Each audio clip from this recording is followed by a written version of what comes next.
कभी ऐसा हुआ है कि आप किसी रूम में कुछ लेने गए हों, लेकिन वहां पहुंचते ही भूल गए कि लेने क्या आए थे? या स्कूल में वो दिन याद करो जब पूरी किताब रट ली थी, लेकिन एग्जाम के वक्त दिमाग जैसे खाली हो गया था। हम सबने कभी न कभी अपनी मेमोरी को कोसा है, यार मेरी याददाश्त बहुत कमजोर है। लेकिन क्या कभी सोचा है ये मेमोरी असल में है क्या, और हमारी जिंदगी में इसका असली मतलब कितना गहरा है? विलियम वॉकर एटकिंसन की किताब memory, how to develop, train and use it का पहला चैप्टर ठीक इसी सवाल से शुरू होता है, मेमोरी की अहमियत। लेकिन ये कोई बोरिंग लेक्चर नहीं है, बल्कि ऐसा है जैसे कोई दोस्त आपको धीरे धीरे समझा रहा हो कि तुम्हारे पास जो सबसे बड़ी सुपर पावर है वो तुम्हारे अंदर ही छुपी है, तुम्हारी याददाश्त। सोचो, अगर मेमोरी न होती तो हम कौन होते? बचपन की वो गर्मी की छुट्टियां, माँ के रेसिपीज का स्वाद, पहली बार साइकिल चलाते हुए गिर जाना, या स्कूल का वो पहला क्रश, ये सब हमारी यादें हैं। और यही यादें हमें हम बनाती हैं। बिना मेमोरी के हम बस मशीन्स होते जिनमें कोई पास्ट नहीं होता, और बिना पास्ट के ना कोई प्रेजेंट होता ना फ्यूचर। एटकिंसन कहते हैं, मेमोरी सिर्फ फैक्ट्स या नंबर्स याद रखने का टूल नहीं है, ये तो हमारी सोचने की क्षमता का सोल है। हम जो कुछ भी सीखते हैं वो सब मेमोरी की बदौलत है। एक बच्चा जब बोलना सीखता है तो वो बार बार सुनकर शब्दों को याद करता है। जब हम गाड़ी चलाना सीखते हैं तो मसल मेमोरी डेवलप होती है। यहां तक कि जो इंसान क्रिएटिव होते हैं, जैसे राइटर्स, पेंटर्स, म्यूजिशियंस, उनकी सबसे बड़ी ताकत इमेजिनेशन नहीं बल्कि मेमोरी होती है, क्योंकि इमेजिनेशन भी उसी रॉ मटेरियल से बनती है जो मेमोरी हमें देती है। कभी ध्यान दिया है कि कुछ लोग नेम्स और फेसेस बड़ी आसानी से याद रख लेते हैं, जबकि कुछ बार बार भूल जाते हैं? या कुछ लोग वो कहानियां सुना देते हैं जो उन्होंने बचपन में सुनी थी, जैसे वो कल की बात हो। ये कोई मैजिक नहीं है, ये ट्रेन्ड मेमोरी है। और सबसे मजे की बात यह है कि एटकिंसन मानते हैं हर इंसान इसे डेवलप कर सकता है, अगर वो समझ जाए कि ये काम कैसे करता है। अब सोचो, जरा उस इंसान की जिंदगी कैसी होगी जिसे सब कुछ याद रहता हो। मीटिंग्स, बर्थडेज, दोस्तों की पसंद नापसंद, पढ़ी हुई हर किताब की लाइनें, सीखी हुई हर स्किल। Sounds powerful, right? यही पावर छुपी है हमारी याददाश्त में, बस हमें उसे सही तरीके से जगाना है। तो जब अगली बार आप कुछ भूल जाएं, तो खुद को कोसने की जगह एक बात याद रखना, आपकी मेमोरी कोई कमजोर चीज नहीं है, वो तो एक स्लीपिंग जायंट है। और इस किताब में एटकिंसन आपको सिखाते हैं कि उस जायंट को कैसे जगाना है। कैसे, वो हम अगले चैप्टर्स में जानेंगे। कभी कभी ऐसा लगता है जैसे हमारा दिमाग कोई मैजिक बॉक्स है जिसमें न जाने कितनी चीजें भरी पड़ी है, लेकिन सब कुछ बेतरतीब सा। कहीं वो पुराना स्कूल सॉन्ग पड़ा है जो हम सालों से नहीं गुनगुनाए, फिर भी अचानक याद आ जाता है। कहीं बचपन का कोई डर किसी महक से वापस लौट आता है। पर सवाल ये है, ये सब होता कैसे है? कहाँ छुपी रहती है ये यादें, और कैसे अचानक किसी ट्रिगर से बाहर आ जाती है? विलियम वॉकर एटकिंसन की किताब के दूसरे चैप्टर दी साइंस बिहाइंड मेमोरी में यही सवाल उठाया गया है, लेकिन किसी बोरिंग साइंटिस्ट की तरह नहीं, बल्कि जैसे कोई पुराना दोस्त तुम्हें कह रहा हो, चल बैठ, तेरे दिमाग का एक चक्कर लगाते हैं। अब जरा सोचो, तुम्हारा दिमाग एक लाइब्रेरी है, पर यह कोई साधारण लाइब्रेरी नहीं है। यहां किताबें अलमारियों में नहीं रखी जाती, यहां हर मेमोरी एक इनविजिबल थ्रेड से जुड़ी होती है किसी और मेमोरी से। कभी कभी तो ये कनेक्शन इतना रैंडम होता है कि खुद को भी समझ नहीं आता कि अचानक मन क्यों उदास हो गया, या क्यों एक पुरानी हंसी कानों में गूंज गई। एटकिंसन बताते हैं कि हमारे सबकॉन्शियस माइंड में एक तरह का रिकॉर्ड फाइल बना होता है। हम जो कुछ भी देखते हैं, सुनते हैं, महसूस करते हैं, वो सब साइलेंटली वहां जमा होता रहता है, चाहे हमें कॉन्शियसली वो याद हो या नहीं। और यही सबकॉन्शियस मेमोरी हमारी रियल मेमोरी पावर का असली खजाना है। मतलब जो चीजें हमें लगता है हम भूल चुके हैं, दरअसल वो कहीं गई ही नहीं होती, वो बस थोड़ी गहराई में छुप जाती है, जैसे समंदर के नीचे पड़े किसी पुराने जहाज के टुकड़े। वहां है, बस ऊपर से दिखाई नहीं देते। अब मान लो एक पुराना गाना बजता है और तुम्हें किसी खास इंसान की याद आ जाती है। ये कोई इत्तेफाक नहीं है, ये उस सबकॉन्शियस स्टोरेज का कमाल है। वो गाना उस इंसान के साथ जुड़ा था कभी, और उस इनविजिबल थ्रेड ने बस एक झटके में उस फाइल को खोल दिया। एटकिंसन ये भी कहते हैं कि मेमोरी कोई स्टैटिक चीज नहीं है, ये एक लिविंग प्रोसेस है जो हर सेकंड इवॉल्व हो रही है। जितना हम उसे यूज करते हैं वो उतनी ही तेज होती जाती है, और जितना उसे इग्नोर करते हैं वो उतनी ही धीमी और डल हो जाती है। मतलब मेमोरी का कोई ऑन ऑफ स्विच नहीं है, बल्कि ये तो एक कॉन्स्टेंटली रनिंग इंजन है। फर्क बस इतना है कि हम उसे चलाना जानते हैं या नहीं। अब एक बात सोचो, अगर ये सब इतना डीप है तो हम सिर्फ रटने की टेक्निक से क्यों फंसे हुए हैं? क्यों नहीं अपने सबकॉन्शियस से दोस्ती करते? क्यों नहीं उसे समझते, प्यार से ट्रेन करते और उसकी मदद लेते? एटकिंसन का मानना है कि हर इंसान के अंदर एक कमाल का मेंटल फोटोग्राफ एल्बम होता है। कुछ ब्लरी तस्वीरें होती है, कुछ शार्प, लेकिन अगर हम ध्यान से देखें तो हर तस्वीर हमें कुछ न कुछ सिखाती है, कुछ न कुछ याद दिलाती है। तो अगली बार जब तुम किसी चीज को याद करने की कोशिश कर रहे हो और वो याद नहीं आ रही हो, तो परेशान मत होना। बस अपने सबकॉन्शियस को एक जेंटल नज दो, थोड़ा पेशेंस रखो, वो मेमोरी आएगी, क्योंकि वो कभी गई ही नहीं थी। अब सोच रहे हो ना, अगर मेरा सबकॉन्शियस इतना पावरफुल है तो मैं उसे कंट्रोल कैसे करूं? बस वहीं से शुरू होता है असली गेम। और अगले चैप्टर में एटकिंसन इसी की कुंजी देते हैं। कभी ऐसा हुआ है कि कोई आपको कुछ बता रहा हो और आप सुन तो रहे हो, पर असल में सुन नहीं रहे? जैसे सामने वाला बोल रहा है लेकिन आपका ध्यान कहीं और भटक रहा है। खाना क्या खाना है आज, या वो व्हाट्सएप का रिप्लाई देना था, और फिर अचानक सामने वाला पूछता है, सुना आपने? और आप ऑकवर्ड सी मुस्कान के साथ हाँ कह देते हो, जबकि दिमाग खाली है। यही है वो सीन जिससे विलियम वॉकर एटकिंसन अपने तीसरे चैप्टर अटेंशन एंड कंसंट्रेशन की शुरुआत करते हैं। और दोस्त, यही वो चैप्टर है जहां मेमोरी की असली कहानी शुरू होती है। अब सोचो, अगर आपका दिमाग एक कैमरा है तो अटेंशन उसका फोकस है। बिना फोकस किए कोई भी तस्वीर साफ नहीं आती, है ना? हम अक्सर सोचते हैं कि हमारी याददाश्त कमजोर है, लेकिन हकीकत यह है कि हमने कभी ठीक से देखा ही नहीं, सुना ही नहीं। जो चीज अच्छे से नोटिस ही नहीं हुई, वो याद कैसे रहेगी? एटकिंसन कहते हैं कि ज्यादातर लोग याद नहीं रखते क्योंकि वो ध्यान से ऑब्जर्व ही नहीं करते।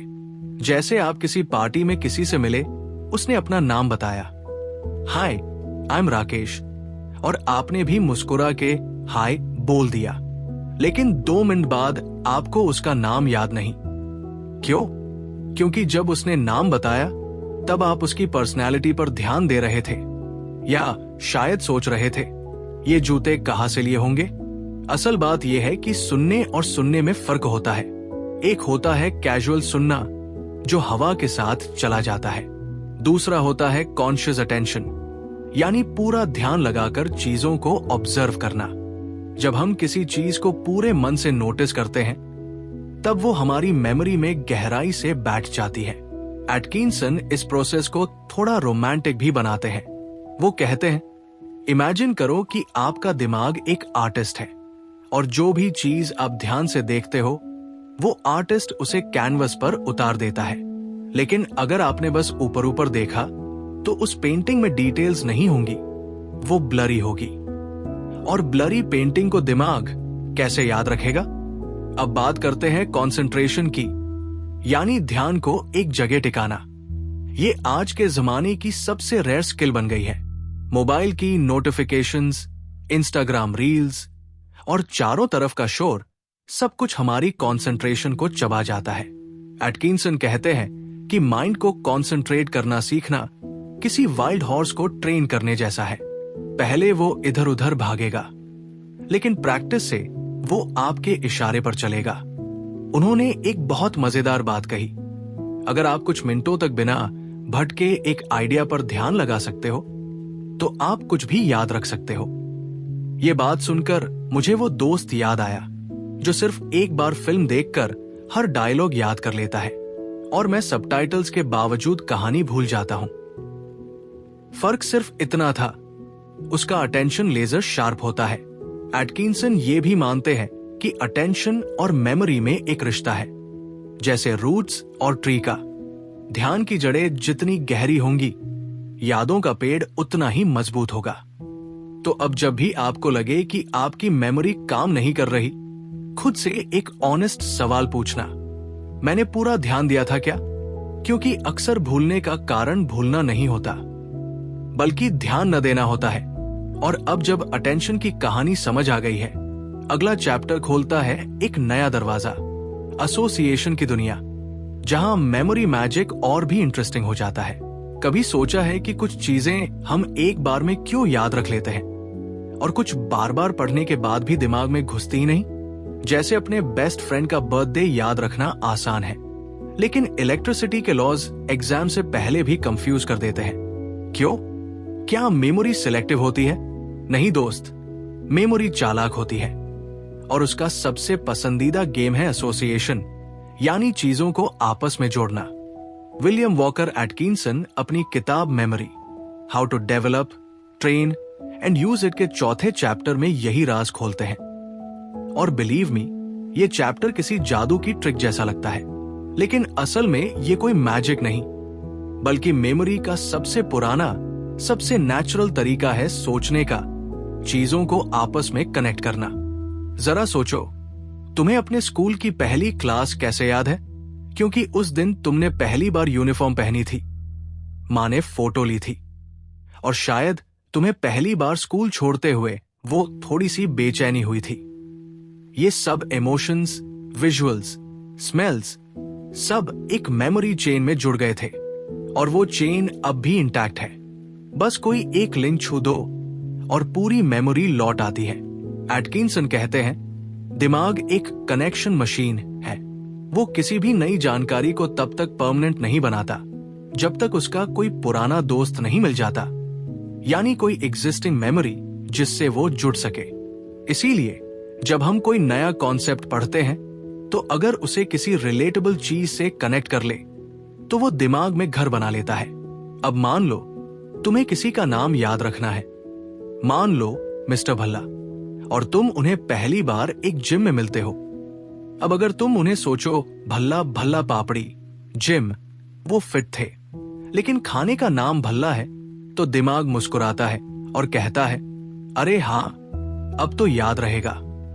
ये सिली कनेक्शन ही असल में एसोसिएशन है। एटकिंसन इस प्रोसेस को और भी मजेदार बना देते हैं।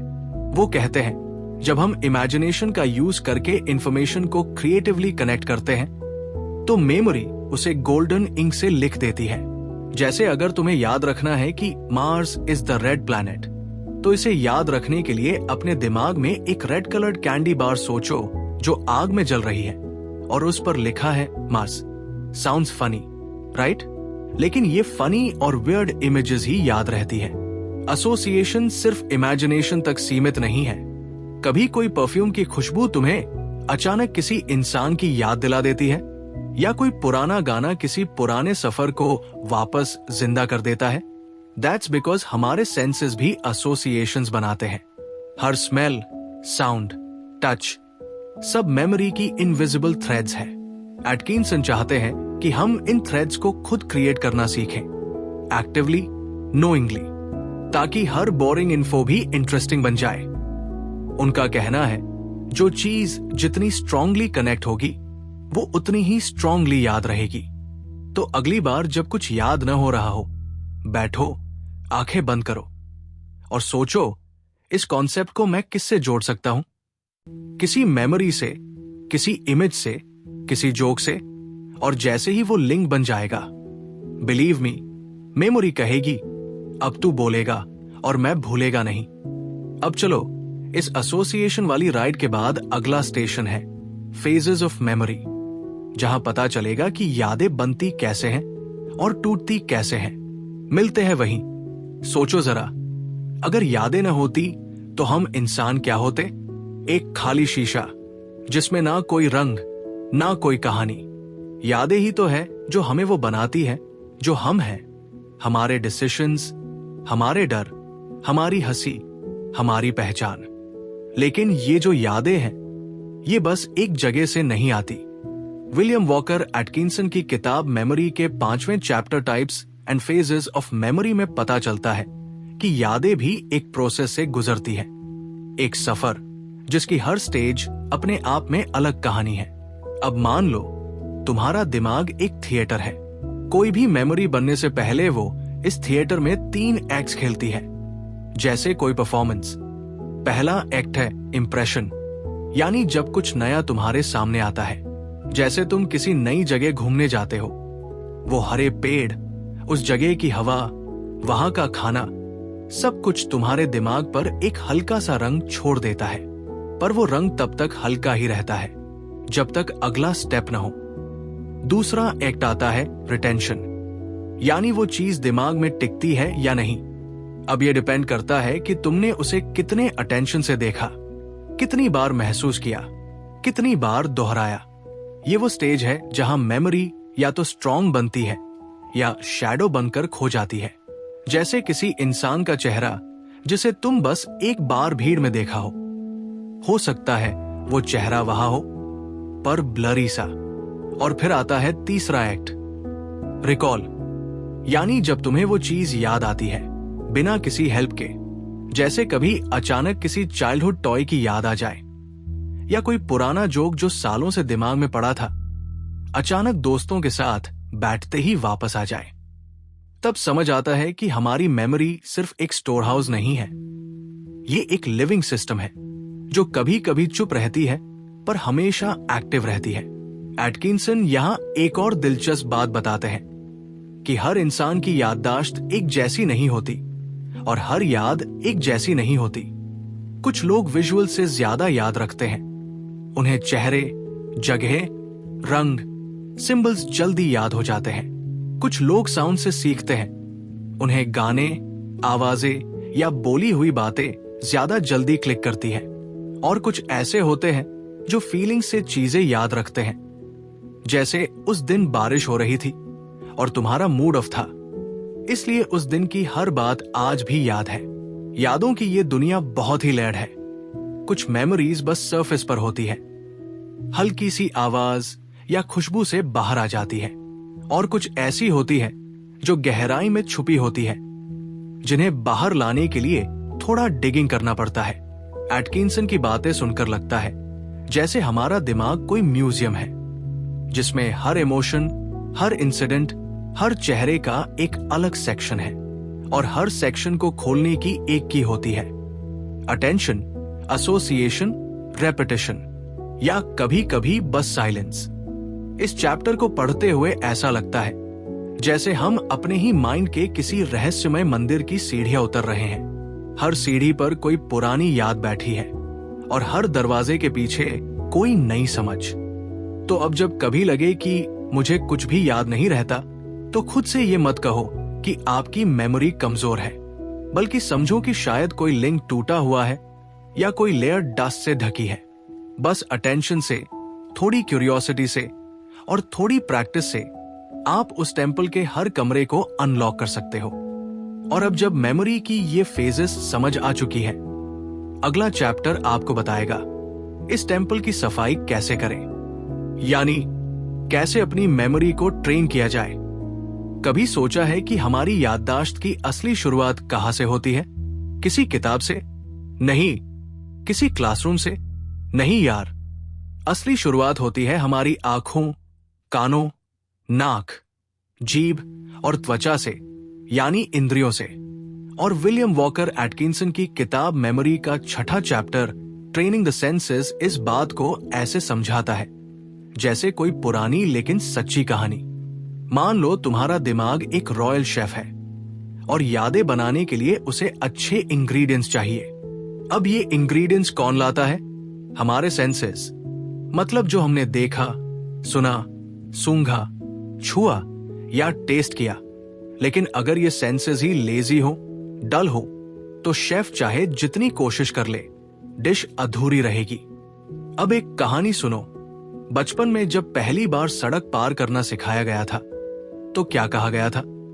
पहले बाएं देखो, फिर दाएं। क्यों?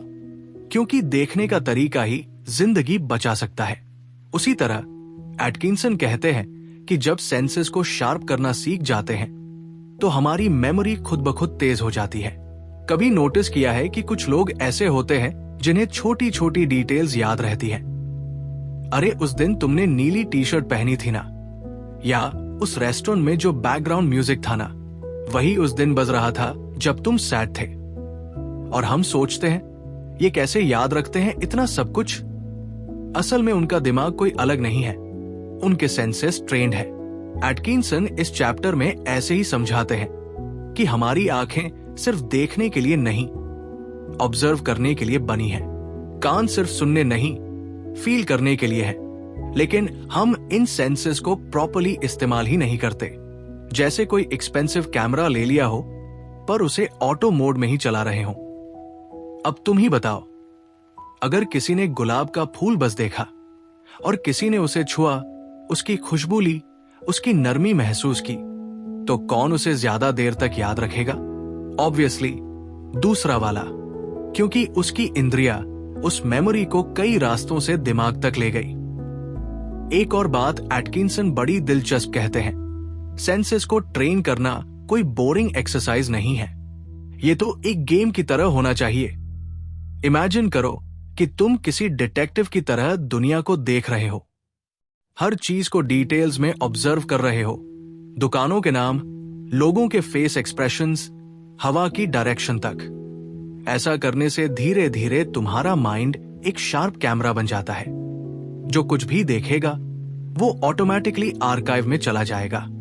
और ये सिर्फ देखने सुनने तक नहीं है, स्मेल, टेस्ट, टच, सबकी अपनी अपनी मेमोरीज होती है।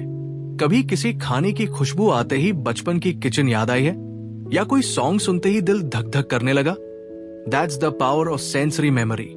एटकिंसन कहते हैं कि अगर हम अपने सेंसेस को रोज थोड़ा थोड़ा शार्पन करें, जैसे गेम्स खेलकर, ऑब्जर्वेशन एक्सरसाइजेस करके, सराउंडिंग्स पर ध्यान देकर, तो हमारी मेमोरी एक ऐसी मशीन बन सकती है जो न सिर्फ याद रखती है बल्कि फील भी करती है। तो अगली बार जब तुम किसी कैफे में बैठो, अपने फोन में खोने से पहले जरा चारों ओर देखना, किस तरह की लाइट है, कौन कौन से लोग हैं, कौन सा सॉन्ग चल रहा है। ये सब तुम्हारी यादों की फ्यूचर प्लेलिस्ट का हिस्सा बन सकते हैं। और जब सेंसेस ट्रेंड हो जाएं, तब शुरू होती है असली मेमोरी की प्रैक्टिस, यानी यादों को कॉन्शियसली बनाना और उन्हें सही तरीके से रिकॉल करना। और वहीं से शुरू होता है अगला चैप्टर, एक नई जर्नी, और भी दिलचस्प मोड़ के साथ। यार एक बात बताओ, कितनी बार ऐसा हुआ है कि किसी पार्टी या मीटिंग में कोई शख्स तुमसे बड़ी गर्मजोशी से मिला, हाय, रिमेंबर मी, और तुम बस ऑकवर्ड सी हंसी हंसकर बोले ऑफ कोर्स, जबकि अंदर से तुम्हारा दिमाग पैनिक मोड में था। ये कौन है यार? चेहरा वेगली याद आ रहा है पर नाम no clue. William Walker Atkinson की किताब मेमोरी का 7वां chapter remembering names and faces इसी छोटे लेकिन सुपर रिलेटेबल संघर्ष पर है। और बिलीव मी, ये चैप्टर ऐसा लगता है जैसे कोई तुम्हारे दिल की बात पकड़ के सीधे शब्दों में कह रहा हो और फिर उसका हल भी प्यार से समझा रहा हो। अब सोचो, हम दिन भर कितने लोगों से मिलते हैं, कोई बस से उतरा हुआ, कोई ऑफिस के कॉरिडोर में, कोई पुराने दोस्त का दोस्त। हर चेहरा एक फ्लीटिंग मोमेंट की तरह सामने आता है और फिर गुम हो जाता है। लेकिन कुछ लोग ऐसे होते हैं जिन्हें तुम सालों बाद भी देखते हो और फौरन पहचान लेते हो, अरे ये तो वही है जो 7th क्लास में मेरे पीछे बैठता था। एटकिंसन कहते हैं कि नाम और चेहरों को याद रखना कोई गिफ्टेड टैलेंट नहीं है, ये एक आर्ट है जो प्रैक्टिस से सीखी जा सकती है। और ये बात सच्ची भी लगती है, क्योंकि देखा जाए तो हमें चेहरों में कोई कमी नहीं लगती, लेकिन उन चेहरों के साथ जुड़ा नाम अक्सर फिसल जाता है। असल में होता यह है कि हम पहली बार जब किसी से मिलते हैं तो ज्यादातर लोग उस इंसान की बातों, कपड़ों या उस सिचुएशन पर ज्यादा ध्यान देते हैं, नाम पर नहीं। चेहरा भी वैसे ही स्कैन करते हैं जैसे कोई फोटो देखते वक्त स्क्रॉल कर देते हैं, बिना एब्जॉर्ब किए। एटकिंसन इस आदत को जेंटली टोकते हैं, जैसे कोई कहे, यार जरा ध्यान तो दे। वो कहते हैं कि जब किसी से मिलो तो उसकी आंखों में देखो, उसका चेहरा महसूस करो, और सबसे जरूरी, उसका नाम सुनते वक्त उसे दोहराओ, और फिर उस नाम को किसी यूनिक चीज से जोड़ो, कोई विजुअल इमेज, कोई राइम या कोई मजेदार कनेक्शन। मान लो कोई लड़की है जिसका नाम है रेखा और वो बहुत एक्सप्रेसिव है, तो तुम सोच सकते हो रेखा, लाइक फिल्म हीरोइन रेखा, ड्रामेटिक एक्सप्रेशंस वाली, और चेहरा ऑटोमेटिकली उस मेमोरी के साथ जुड़ जाएगा। ये सिली लग सकता है, लेकिन दिमाग को यही कनेक्शंस पसंद आते हैं, थोड़े क्रेजी, थोड़े फनी, थोड़े यूनिक। एक और बात जो दिल को छूती है वो ये कि नाम याद रखना सिर्फ मेमोरी की बात नहीं है, ये रिस्पेक्ट की बात भी है। जब तुम किसी का नाम याद रखते हो तो सामने वाला इंसान खुद को इंपॉर्टेंट महसूस करता है, और यही छोटे जेस्चर्स बड़े रिलेशनशिप्स बना देते हैं। एटकिंसन इस पूरे प्रोसेस को किसी डिटेक्टिव के मिशन जैसा बनाते हैं, जैसे हर बार जब तुम किसी नए इंसान से मिलो तो तुम्हारा दिमाग कहे, चलो ये नया केस है, नाम, चेहरा और वाइब को कैप्चर करना है। धीरे धीरे ये गेम बन जाता है और मेमोरी की मसल मजबूत होने लगती है।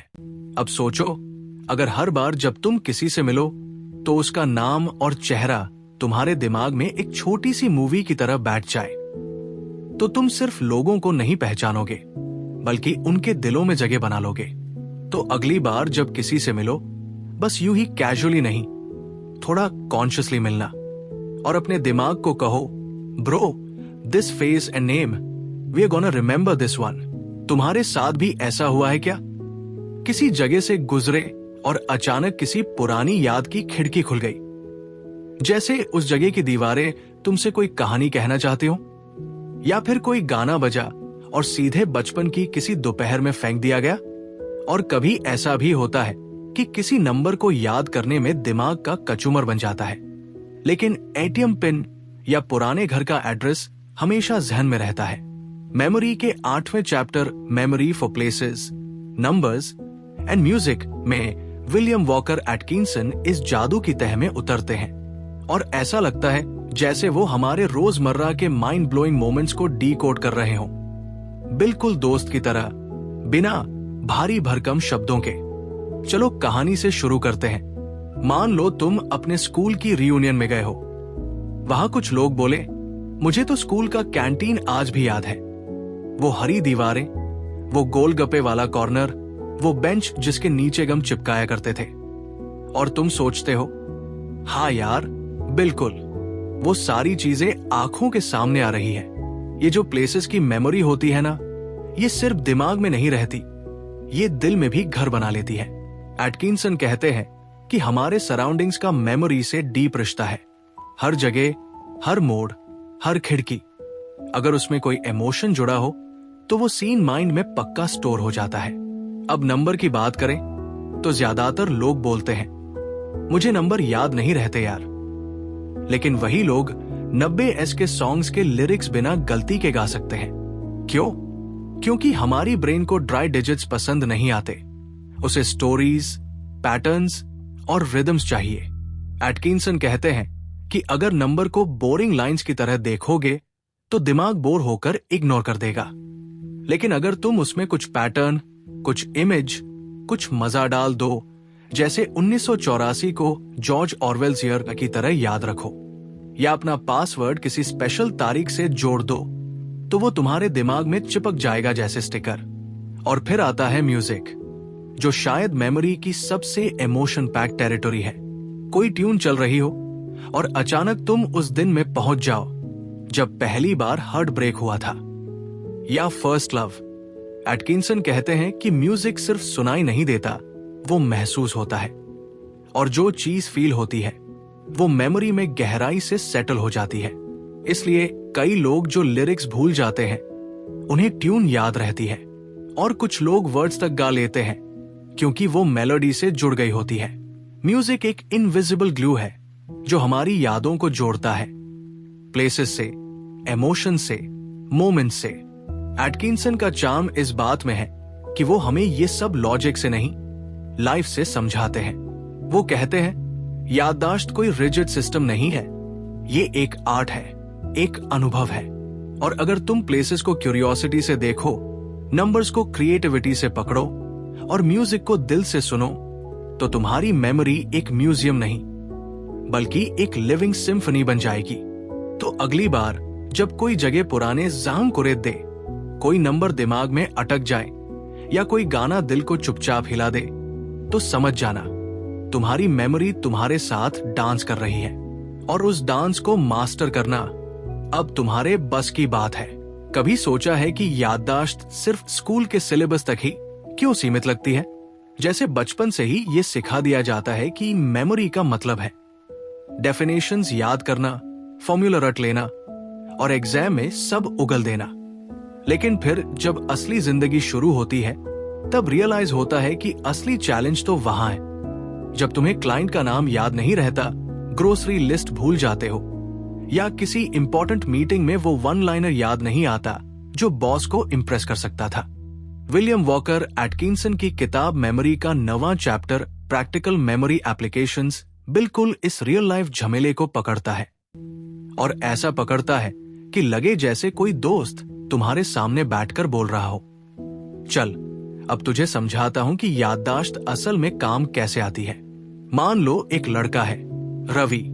वो ऑफिस में बहुत मेहनत करता है, लेकिन उसकी सबसे बड़ी प्रॉब्लम है कि उसे छोटे छोटे फैक्ट्स याद नहीं रहते।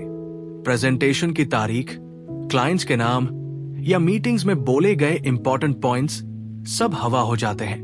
और उसका बॉस हर बार यही कहता है, रवि तुम्हें थोड़ा ऑर्गेनाइज रहना चाहिए। अब रवि मेहनती है, स्मार्ट भी है, लेकिन उसकी मेमोरी उसे धोखा देती रहती है। एटकिंसन की ये किताब जैसे रवि जैसे हर इंसान के लिए होप की एक खिड़की खोलती है। वो कहते हैं मेमोरी सिर्फ थ्योरेटिकल चीज नहीं है, ये तो तुम्हारा सबसे पावरफुल लाइफ टूल हो सकता है। सोचो, तुम्हें अपने दोस्त का बर्थडे याद है, उसकी फेवरेट चीजें याद है, उसके बोले हुए रैंडम जोक्स भी, तो तुम्हारा बॉन्ड ऑटोमेटिकली गहरा हो जाता है। वही बात ऑफिस में भी लागू होती है। जब तुम किसी कुलीग की प्रेजेंटेशन का पुराना पॉइंट याद दिलाते हो या क्लाइंट की बातों को एक्यूरेटली दोहराते हो, तो सामने वाला सोचता है, wow, this person actually lessons and remembers. और बात सिर्फ लोगों की नहीं है। एटकिंसन समझाते हैं कि मेमोरी प्रैक्टिकली हर चीज में तुम्हें एडवांटेज देती है, जैसे ट्रैवल करते वक्त मैप की डायरेक्शंस, या डॉक्टर के पास जाकर सिम्टम्स एक्सप्लेन करना, या फिर किसी इवेंट में जाकर सबका नाम और चेहरा आइडेंटिफाई करना। एक और मजेदार चीज ये है कि एटकिंसन मेमोरी को बोरिंग बनाकर नहीं बेचते। वो इसे एक मैजिक ट्रिक की तरह पेश करते हैं जिसे हर कोई सीख सकता है।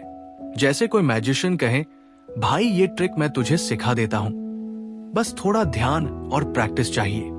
और उनकी बातें सुनकर ऐसा लगता है कि मेमोरी इंप्रूव करना किसी बोरिंग क्लासरूम टास्क की तरह नहीं है। ये तो असल में तुम्हारी लाइफ की क्वालिटी को नेक्स्ट लेवल पर ले जाने का तरीका है। अब रवि को लो, वो एटकिंसन की मेथड्स को प्रैक्टिस करता है, अपनी दिनचर्या में छोटे छोटे मेंटल हैबिट्स डालता है, और कुछ ही हफ्तों में लोग उसके शार्प मेमोरी के फैन हो जाते हैं। उसका सेल्फ कॉन्फिडेंस बूस्ट हो जाता है और हर जगह उसकी अलग पहचान बनने लगती है। एटकिंसन कहते हैं कि जब तुम अपनी याददाश्त को कॉन्शियसली यूज करने लगते हो, तब तुम सिर्फ चीजें याद नहीं रखते, तुम तय करते हो कि क्या याद रखना है। और यही फर्क क्रिएट करता है ऑर्डिनरी और एक्स्ट्राऑर्डिनरी इंसान में। तो अगली बार जब कोई तुमसे कहे, मुझे तो कुछ याद ही नहीं रहता, तो मुस्कुरा के कहना, एक किताब है जिसने मुझे सिखाया है कि याददाश्त कोई गिफ्ट नहीं, वो एक स्किल है, और मैं वो सीख रहा हूं। मान लो तुम्हारे पास एक सुपर पावर हो, ऐसा पावर जिससे तुम किताबें पढ़ो और सब याद रहे, नाम सुनो और कभी न भूलो। कोई भी बात, तारीख, नंबर, क्वोट, जोक या इवन कोई पुराना सपना सब दिमाग में ऐसे बैठ जाए जैसे किसी हार्ड ड्राइव में सेव कर दिया हो। अब सोचो, अगर ये सुपर पावर कोई फैंटेसी नहीं बल्कि एक स्किल हो जिसे सीखा जा सकता है। विलियम वॉकर एटकिंसन की किताब मेमोरी का आखिरी और सबसे पावरफुल चैप्टर है memory development systems and tips. और भाई, ये चैप्टर ऐसा है जैसे किसी फिल्म का क्लाइमैक्स, जहां हीरो अपनी ताकत पहचानता है और पूरी दुनिया बदल देता है।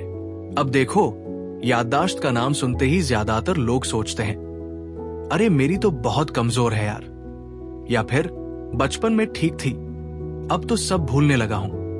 पर एटकिंसन एकदम कैजुअली कहते हैं, भाई ये कोई जन्मजात चीज नहीं है, ये जिम है और दिमाग की मसल्स को ट्रेन किया जा सकता है। इमेजिन करो, एक लड़का है अर्जुन, पढ़ाई में ठीक ठाक है, लेकिन जब एग्जाम नजदीक आते हैं तो उसे पैनिक होने लगता है। उसके दोस्त स्मार्ट ट्रिक्स यूज करके जल्दी जल्दी याद कर लेते हैं और अर्जुन पूरे दिन स्ट्रगल करता रहता है। तब उसे कोई दोस्त कहता है, एक बार एटकिंसन की मेमोरी वाली टेक्निक्स ट्राई करना। और जब वो इस आखिरी चैप्टर तक पहुंचता है तो उसे लगता है जैसे किसी ने उसके हाथ में मैजिक की चाबी दे दी हो। यहां कोई बोरिंग थ्योरी नहीं है, यहां बात होती है रियल जिंदगी में मेमोरी को कैसे नेक्स्ट लेवल पर ले जाएं। एटकिंसन बताते हैं कि हमारे दिमाग को सिस्टम्स पसंद आते हैं, ऐसे तरीके जो केओस को क्लैरिटी में बदलते हैं। और जब हम अपने ब्रेन को एक रोड मैप दे देते हैं, वो भी गेम की तरह, तो वो मजे से काम करने लगता है, जैसे कोई चाइल्ड जो पजल खेलते खेलते सारी अल्फाबेट सीख जाए। मान लो तुम किसी शॉपिंग मॉल में गए हो और तुम्हें वहां की 12 दुकानों के नाम याद रखने हैं, तो एटकिंसन सजेस्ट करते हैं कि उन्हें एक कहानी में बदल दो। जैसे इमेजिनेशन का गेम खेलो। पहली दुकान पर तुमने मंकी देखा जो सनग्लासेस बेच रहा था, दूसरी पर गिटार बजता मिला, तीसरी पर कोई चॉकलेट रेन में नाच रहा था। अब ये सारी इमेजेस इतनी मजेदार होंगी कि तुम उन्हें भूल ही नहीं सकते। और यही है ट्रिक, बोरिंग चीजों को इंटरेस्टिंग बना देना, मेमोरी को मस्त बना देना। एटकिंसन कहते हैं, हर किसी के पास एक इनर मेमोरी आर्टिस्ट होता है जो इमेजरी, इमोशन और लॉजिक को मिक्स करके मेमोरी के मास्टरपीस बना सकता है। जरूरत बस इस आर्टिस्ट को कैनवस देना है और थोड़ा प्रैक्टिस करना है। अब अर्जुन को लो, वो हर चीज को विजुअली इमेजिन करने लगता है, स्टोरीज से जोड़ने लगता है, खुद के बनाए नेमोनिक से पढ़ाई करने लगता है और उसका कॉन्फिडेंस ऐसा बूस्ट होता है कि उसे अब पढ़ाई, प्रेजेंटेशन या रियल लाइफ में कुछ भी याद रखना स्ट्रगल नहीं लगता, वो मजा बन जाता है। और सच कहूं, ये सिर्फ अर्जुन की कहानी नहीं है, ये हम सबकी हो सकती है, क्योंकि दिमाग सबका एक जैसा बना है। फर्क बस इतना है कि किसी ने उसे सही टूल्स दे दिए और किसी ने नहीं। तो अगर तुम भी अपने मेमोरी के सुपर पावर को अनलॉक करना चाहते हो, तो ये लास्ट चैप्टर तुम्हारे लिए ट्रेजर मैप है।